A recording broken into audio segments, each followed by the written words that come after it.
Kedengeran kan suara gue dengan jelas? Kedengeran jelas banget. Kedengeran.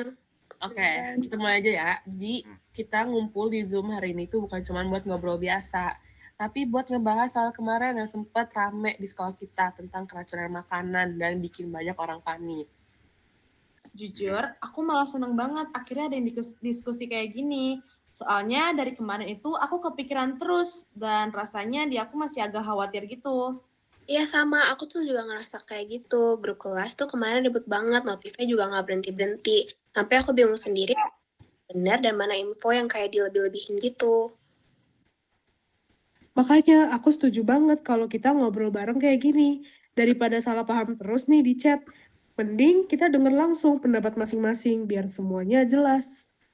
Aku setuju sih, menurut aku diskusi langsung kayak gini emang lebih enak. Jadi nggak ada yang salah paham lagi dan kita bisa saling ngerti sudut pandang satu sama lain. Nah, oke, gue juga siap dengerin nih. Gue bakal coba denger dulu nih semuanya sebelum kasih pendapat, biar diskusinya lebih tenang. Oke, kita mulai dari pendapat masing-masing dulu ya.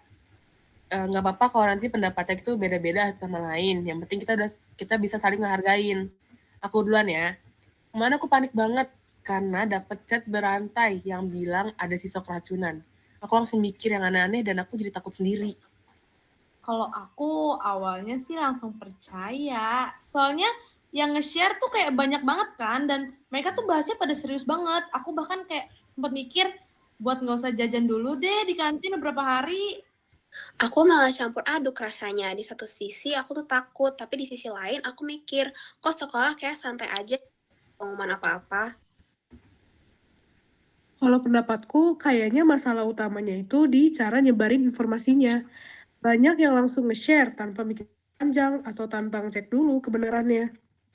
Aku dari awal emang ragu sih, soalnya biasanya kalau emang ada masalah serius, sekolah itu pasti cepet ngasih pengumuman resmi biar nggak ada yang panik.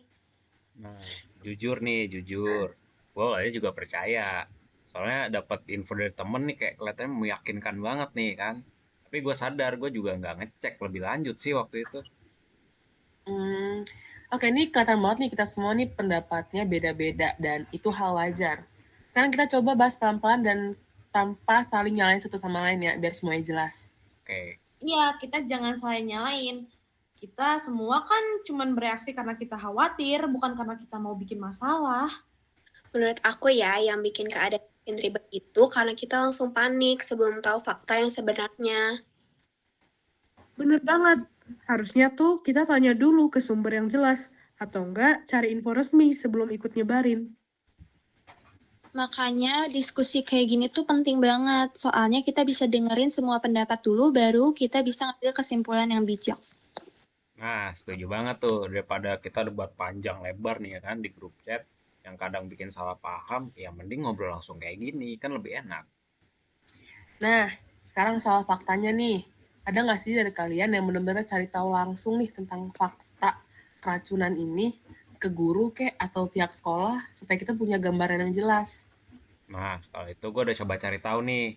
Kemarin gue sempat nanya langsung tuh ke wali kelas dan katanya ya nggak ada sih kasus keracunan di sekolah gitu. Serius. Terus yang katanya ada siswa pusing dan dibawa ke UKS itu gimana ceritanya?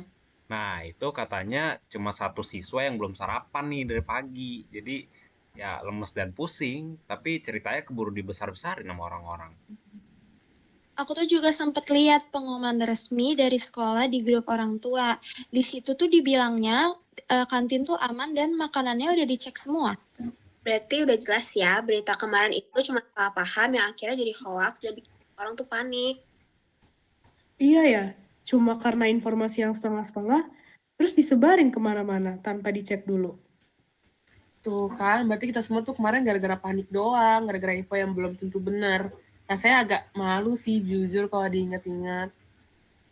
Aku jadi sadar, ternyata aku gampang banget ya keprovokasi sama berita yang belum jelas. Aku juga ngerasa gitu, padahal kalau dipikir lagi dengan tenang, belum tentu semua yang viral itu benar. Iya, ini jadi pelajaran penting banget sih buat kita. Apalagi kalau sekarang kan apa-apa cepet banget ya nyebar di media sosial. Iya benar, demokrasi itu kan bukan cuma soal bebas ngomong ya, tapi juga jawab sama apa yang kita sampaikan. Nah, itu benar banget tuh. Kita memang bebas nih nyebar info, tapi ya tetap harus siap buat cek faktanya dulu nih sebelum kita percaya dan sharing kemana-mana. Nah, oke. Sekarang kita coba ambil keputusan bareng ya. Menurut kalian, sikap apa yang harus kita ambil ke depannya supaya kejadian kayak gini tuh nggak terulang lagi? Menurut aku sih yang paling penting kita jangan langsung share info yang belum jelas asal-usulnya. Setuju, minimal tuh kita cek dulu kebenarannya entah dari guru atau penguasa sekolah atau sumber-sumber yang terpercaya. Kan kalau misalnya ada isu di sekolah, lebih baik langsung tanya ke guru atau enggak pihak sekolah daripada cuma percaya dari chat temen. Aku setuju sih, kita juga bisa saling ngingetin kalau misalnya ada yang mulai panik, biar suasananya tuh tetap tenang. Oke, berarti kita sepakat nih ya. Nggak asal percaya, nggak asal nyebar, dan selalu cek faktanya dulu nih sebelum bertindak dengan sharing-sharing. Nah, semua setuju beneran kan? Kalau ada yang masih ragu, boleh banget tau ngomong sekarang. Wah, gue Setuju. setuju. Oke, kesimpulannya nih, lewat kita Zoom kayak gini, kita jadi belajar kalau demokrasi itu bukan cuma ngomong bebas, tapi juga dengerin pendapat orang lain, cari faktanya dulu, kebenarannya gimana, dan ambil keputusannya bareng. Dan yang paling penting kita tuh diskusi tanpa emosi berlebihan, jadi suasananya tetap nyaman. Bener banget, rasanya jauh lebih tenang dan masuk akal dibanding ribut di chat. Semoga kedepannya nggak ada kejadian kayak gini lagi. Tapi kalaupun ada, kita udah lebih siap. Iya, sekarang kita kan jadi tahu harus ngapain dan jadi nggak gampang panik. Nah, oke deh. Makasih semuanya diskusinya ini buat gue benar-benar bermanfaat banget dan bikin gue lebih sadar juga soal pentingnya cek fakta sebelum sharing-sharing ke media sosial. Yap, makasih semuanya udah join Zoom kali ini dan mau diskusi bareng-bareng dengan baik. Kita udahin aja dulu nggak sih sampai sini. Thank you, bye. Thank you. Bye-bye. Bye.